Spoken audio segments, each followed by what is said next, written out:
अस्सलाम वालेकुम। Chapter number 3 theories of covalent bond and shapes of molecules हमारा continue है, जिसमें हम डिस्कस कर रहे हैं हाइब्रिडाइजेशन। इस टॉपिक का हमने इंट्रोडक्शन कर लिया और sp3 हाइब्रिडाइजेशन हमने कर ली है। अब आज के वीडियो में हम डिस्कस करेंगे sp2 हाइब्रिडाइजेशन। तो जैसे कि हमने पहले भी बात की कि हाइब्रिडाइजेशन की टाइप्स कितनी है, 3 टाइप्स हैं, sp3, sp2 एंड sp।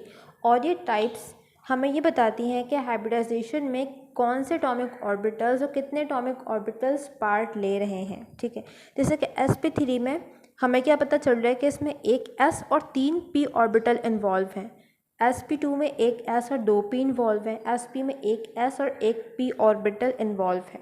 ठीक है, तो आज का हमारा टॉपिक है sp2 हाइब्रिडाइजेशन। तो sp2 हाइब्रिडाइजेशन हम कब कहेंगे? When 1s and 2p orbitals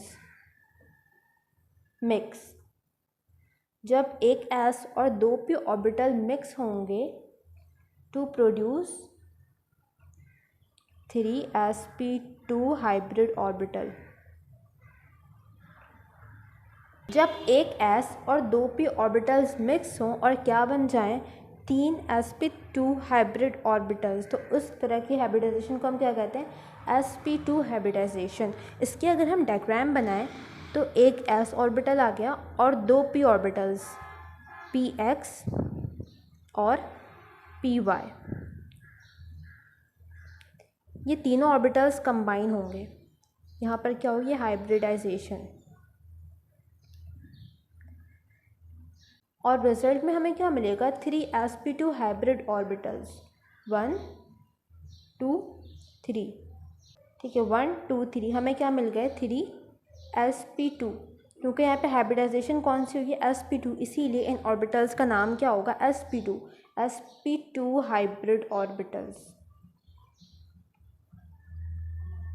इस हाइब्रिडाइजेशन का एक दूसरा नाम है ट्राइगोनल हाइब्रिडाइजेशन। इसे हम ट्राइगोनल हाइब्रिडाइजेशन क्यों कहते हैं? क्योंकि यहाँ पे जो ये ऑर्बिटल्स बने हैं इनकी ज्योमेट्री कैसी होती है? ट्राइगोनल। ठीक है, जब हम एक s और 2p ऑर्बिटल्स को मिक्स करेंगे तो जो हाइब्रिड ऑर्बिटल्स हमें मिलेंगे उनकी ज्योमेट्री कैसी होगी? ट्राइगोनल। इसीलिए sp2 हाइब्रिडाइजेशन को हम क्या कहते हैं? Trigonal hybridisation.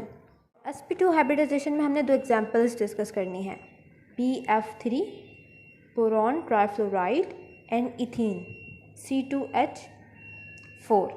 तो पहले हम बात करेंगे बोरॉन ट्राइफ्लोराइड पे। बोरॉन ट्राइफ्लोराइड का फॉर्मूला होता है BF3। Boron trifluoride mean 3 fluorine के एटम्स। ठीक है, तो बोरॉन के साथ 3 फ्लोरीन के एटम्स अटैच हैं।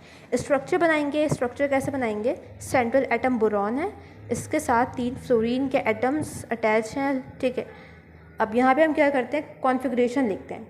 तो 1s2 2s2 2p1। बोरॉन का एटॉमिक नंबर होता है 5। ऑर्बिटल्स बनाएंगे, s फुलफिल है, p में 1 इलेक्ट्रॉन है, ऐसा ही है।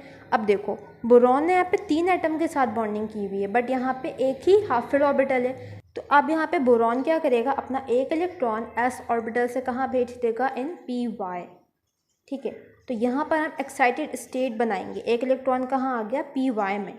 अब ऑर्बिटल्स कैसे हो गए? s हाफ फिल हो गया और p ऑर्बिटल में px में 1 इलेक्ट्रॉन था और 1 इलेक्ट्रॉन py में आ गया। ठीक है, तो अब देखो यहाँ पे 3 हाफ फिल ऑर्बिटल्स बन गए। अब ये 3 हाफ फिल ऑर्बिटल्स किसके साथ बॉन्डिंग करेंगे? 3 फ्लोरीन के साथ। बट उससे पहले यहाँ पे होगी हाइब्रिडाइजेशन। यहाँ पर बोरॉन एटम का s orbital, px and py, ये तीनों ऑर्बिटल्स क्या करेंगे? sp2 hybridisation. ठीक है, यहाँ पे क्या हो गई? sp2 hybridisation. एक s और 2 p ऑर्बिटल्स ये मिक्स हो गए और रिजल्ट में हमें क्या मिल गया? 3sp2 hybrid orbital. अब अगर इसकी हम डायग्राम बनाएं तो इस तरह से हमें sp2 हाइब्रिड ऑर्बिटल्स मिलेंगे। ठीक है, ये हमें मिल गए।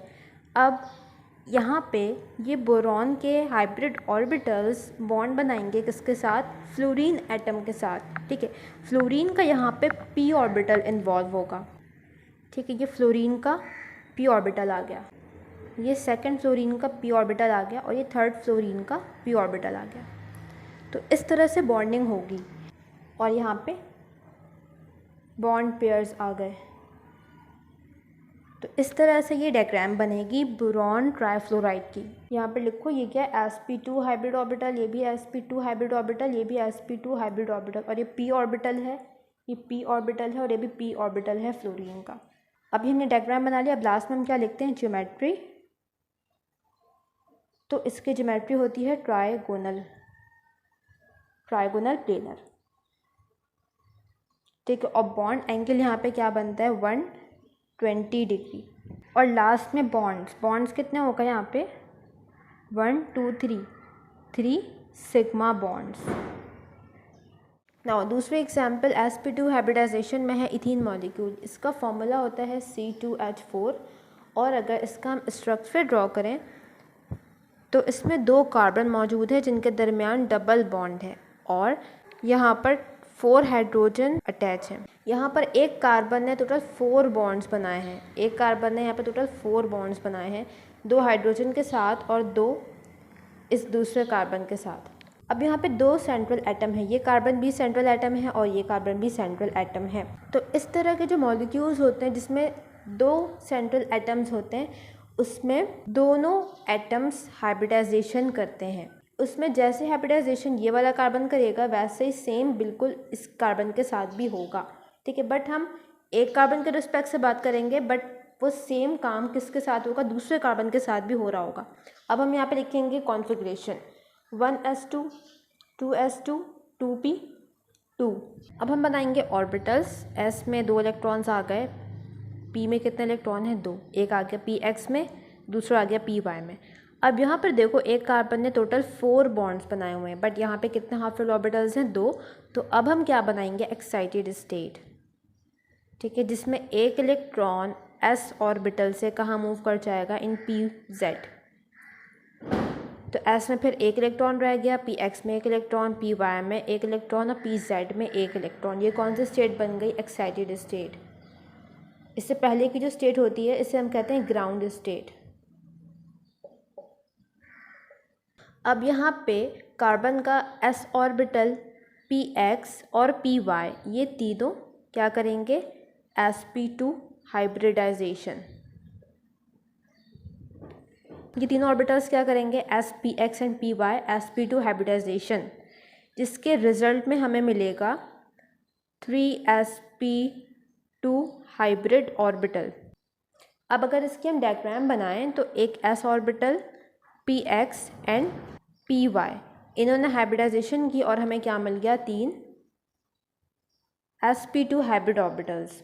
ये sp2 हाइब्रिड ऑर्बिटल्स ये कार्बन भी बनाएगा और यही sp2 हाइब्रिड ऑर्बिटल्स ये कार्बन भी बनाएगा। यहाँ पर एक बात का ख्याल रहे कि यहाँ पर जो pz ऑर्बिटल है इसने हाइब्रिडाइजेशन में पार्ट नहीं लिया, ठीक है। इथीन मॉलिक्यूल में pz ऑर्बिटल हाइब्रिडाइजेशन नहीं करेगा। अब इथीन मॉलिक्यूल का अगर हम स्ट्रक्चर बनाएं तो ये फर्स्ट कार्बन आ गया, इसने 3 sp2 हाइब्रिड ऑर्बिटल्स बनाए हैं, ठीक है। तो इसका ये first orbital, second orbital, third orbital, ठीक है। अब यही काम किसके लिए हम करेंगे, दूसरे कार्बन के लिए। ये सेकंड कार्बन आ गया, ये इसका first orbital, second orbital, third orbital. अब ये जो हाइब्रिड ऑर्बिटल्स हैं ये क्या करेंगे, बॉन्डिंग करेंगे 4 हाइड्रोजन के साथ। 4 हाइड्रोजन अब हमने बनाने, तो ये ऑर्बिटल बॉन्ड बनाएगा एक हाइड्रोजन के साथ और ये ऑर्बिटल बॉन्ड बनाएगा सेकंड हाइड्रोजन के साथ। ये दोनों वो हाइड्रोजन हैं जो इस कार्बन के साथ लिंक्ड हैं। अब इस कार्बन के साथ भी, सेकंड कार्बन के साथ भी 2 हाइड्रोजन अटैच हैं, तो ये फर्स्ट हाइड्रोजन का s ऑर्बिटल, ये दूसरे हाइड्रोजन का s ऑर्बिटल, ठीक है। और यहाँ पे हम क्या बना देंगे, इलेक्ट्रॉन्स, ठीक है। इलेक्ट्रॉन्स हमने बना दिए। नाउ अभी तक यहाँ पर कितने बॉन्ड्स फॉर्म हुए, 1 2 3 4। इसके अलावा एक बॉन्ड यहाँ पर भी फॉर्म हो रहा है बिटवीन द 2 कार्बन एटम्स। देखो ये इस कार्बन का sp2 हाइब्रिड ऑर्बिटल हो गया, ये दूसरे कार्बन का sp2 हाइब्रिड ऑर्बिटल हो गया। यहाँ पर ये दोनों ऑर्बिटल्स क्या कर रहे हैं, ओवरलैपिंग कर रहे हैं। ओवरलैपिंग का मतलब क्या है कि यहाँ पे बॉन्ड फॉर्म हो रहा है, ठीक है। तो एक बॉन्ड यहाँ पर भी फॉर्म हो रहा है। और यहाँ पे हम क्या बनाएंगे, 2 इलेक्ट्रॉन्स। तो यहाँ पे अभी तक टोटल 5 बॉन्ड्स फॉर्म हुए हैं, 1 2 3 4 और एक ये वाला 5। अच्छा, अब यहाँ पर इथीन के केस में जो pz ऑर्बिटल था इसने हाइब्रिडाइजेशन में पार्ट नहीं लिया था।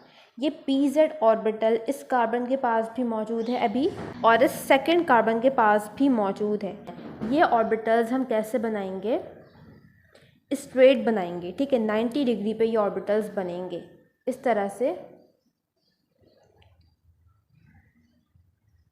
ठीक है। ये हमने क्या बना लिया, pz ऑर्बिटल। ये क्या है, pz।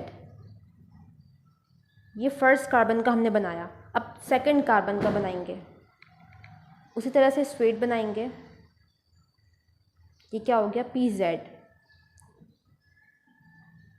और अब ये pz ऑर्बिटल्स पैरेलल ओवरलैपिंग करेंगे, ठीक है। ये क्या करेंगे, parallel overlapping, side to side overlapping. और ये क्या बना लेंगे यहाँ पे, पाई बॉन्ड, ठीक है। यहाँ पे क्या बन रहा है, pi bond between pz and pz orbital. तो अभी तक हमने जितने एग्जांपल्स डिस्कस किए हैं उसमें से इथीन फर्स्ट एग्जांपल है जिसमें एक पाई बॉन्ड फॉर्म हो रहा है। और जो पाई बॉन्ड फॉर्म हो रहा है वो किसके दरमियान हो रहा है, अनहाइब्रिडाइज्ड ऑर्बिटल के दरमियान। क्योंकि हमने ये बात पहले डिस्कस की है कि जो हाइब्रिड ऑर्बिटल्स हैं वो सिर्फ और सिर्फ सिग्मा बॉन्ड्स बनाते हैं, ठीक है। तो पाई बॉन्ड हमेशा किसके दरमियान होगा, वो ऑर्बिटल्स जो हाइब्रिडाइज नहीं होंगे उनके दरमियान पाई बॉन्ड फॉर्म होगा, जैसा कि यहाँ पे pz और pz के दरमियान हो रहा है। अब लास्ट में हम क्या लिखते हैं, ज्योमेट्री। तो यहाँ पे ज्योमेट्री क्या बनेगी, ट्रायगोनल, प्लेनर। और यहाँ पे बॉन्ड एंगल बनता है 120 डिग्री। इसके अलावा बॉन्ड्स की अगर हम बात करें, ठीक है, बॉन्ड की अगर हम बात करें तो यहाँ पे कार्बन हाइड्रोजन बॉन्ड्स कितने, 1 2 3 4, ठीक है। ये कार्बन का sp2 हाइब्रिड ऑर्बिटल और ये हाइड्रोजन का s। तो इसको हम क्या कहेंगे कि ये कार्बन हाइड्रोजन बॉन्ड है। ये भी क्या है, कार्बन हाइड्रोजन बॉन्ड। ये भी क्या है, कार्बन हाइड्रोजन बॉन्ड। ये भी क्या है, कार्बन हाइड्रोजन बॉन्ड। तो यहाँ पे 1 2 3 4 बॉन्ड्स बन रहे हैं, कौन से, कार्बन हाइड्रोजन। और एक बॉन्ड बन रहा है बिटवीन कार्बन एंड कार्बन। तो कार्बन कार्बन बॉन्ड कितना आ गया, 1। और यहाँ पे जो कार्बन हाइड्रोजन और कार्बन कार्बन बॉन्ड्स हैं ये तमाम बॉन्ड्स सिग्मा बॉन्ड्स हैं, ठीक है। तो इथीन में टोटल 5 सिग्मा बॉन्ड्स बनते हैं और एक क्या बन रहा है यहाँ पे, पाई बॉन्ड। इथीन मॉलिक्यूल में टोटल कितने सिग्मा बॉन्ड्स हैं, 5 सिग्मा बॉन्ड और एक पाई बॉन्ड है। देखो हम इसका स्ट्रक्चर देख के भी बात बता सकते हैं। जो प्राइमरी बॉन्ड होता है वो कौन सा होता है, सिग्मा बॉन्ड। तो यहाँ पे एक बॉन्ड है, ये सिग्मा होगा। यहाँ पे एक बॉन्ड है, ये भी क्या होगा, सिग्मा। यहाँ पर एक बॉन्ड है, ये भी क्या होगा, सिग्मा। यहाँ पे एक बॉन्ड है, ये भी क्या होगा, सिग्मा। इसके अलावा जब डबल बॉन्डिंग होती है तो उसमें से पहला बॉन्ड हमेशा कौन सा होता है, सिग्मा, और दूसरा जो बॉन्ड होता है वो क्या होता है, पाई। तो इसका स्ट्रक्चर देख के भी हम बता सकते हैं कि 1 2 3 4 और ये वाला 5 सिग्मा बॉन्ड है, और जो दूसरा बॉन्ड यहाँ पे बना है वो कौन सा होगा, पाई बॉन्ड होगा। तो यहाँ पे हमारा टॉपिक कंप्लीट होता है sp2 हाइब्रिडाइजेशन का। अब नेक्स्ट वीडियो में हम डिस्कस करेंगे sp हाइब्रिडाइजेशन।